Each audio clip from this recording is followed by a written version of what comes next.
चमकपुर गांव में गोपाल नाम का एक लड़का रहता था।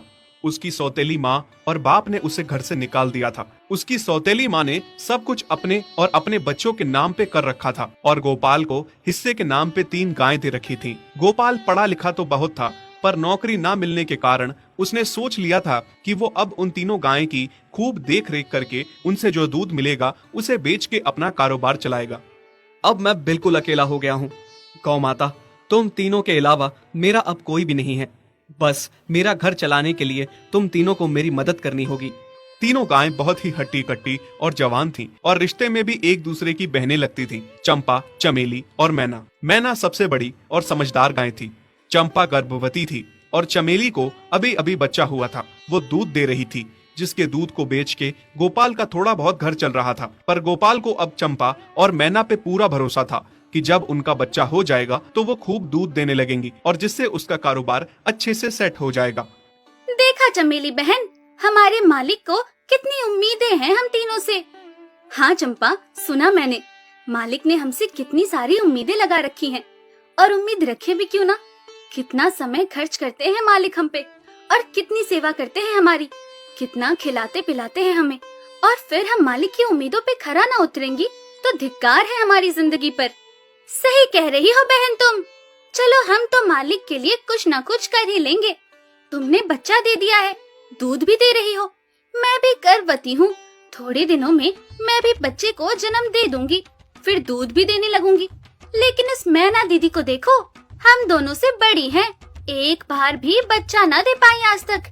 क्या इसका फर्ज नहीं बनता मालिक के लिए कुछ? ये तो बड़ी हैं, हमसे ज्यादा इसको मालिक के लिए करना चाहिए था, लेकिन हम छोटी होकर इतना सोच रहे हैं। तुम दोनों ऐसा क्यों कह रही हो? क्या गलत कह रहे हैं हम? सही तो कह रहे हैं। कितने सालों से बांझ पड़ी हो तुम। ऐसा कैसे कह सकती हो तुम? बच्चा देना ना देना मेरे हाथ में थोड़े ना है। मैं भी तो माँ बनना चाहती हूँ ना।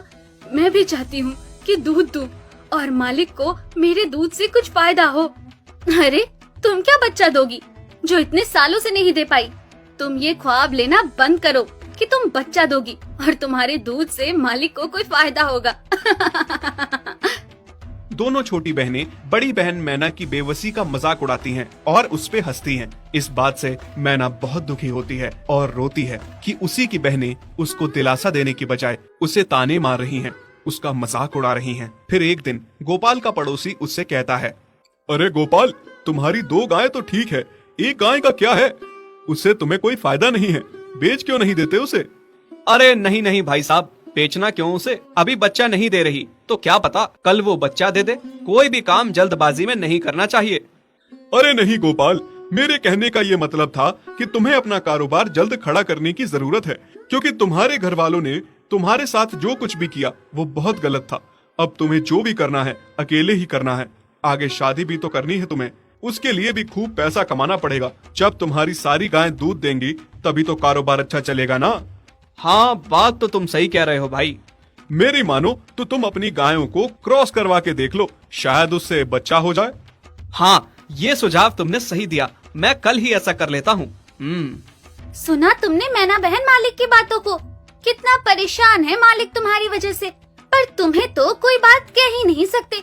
झट से बुरा जो मान जाती हो तुम।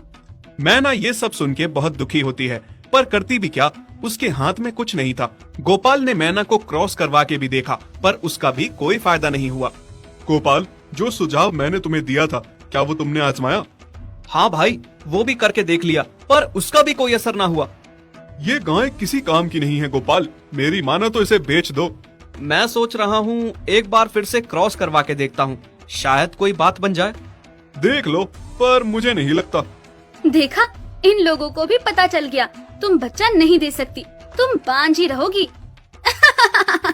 सही कह रही हो तुम दीदी, इतने जतन करने के बाद भी बच्चा नहीं हो रहा तो अब क्या होगा? गोपाल मैना को एक बार फिर से क्रॉस करवा लेता है। दोनों बहनें चंपा और चमेली मैना के बांझपन का मजाक उड़ाती हैं और उस पे खूब हंसती हैं। फिर एक दिन मैना चमेली के बच्चे के साथ खेल रही थी कि तभी चंपा देख लेती है। हाँ देख तो चमेली दीदी, ये मैना दीदी तेरे बच्चे के साथ क्या कर रही है? मुझे समझ में नहीं आ रहा, तू इस बांझ के साथ अपने बच्चे को कैसे छोड़ सकती है? जब मेरा बच्चा आ जाएगा मैं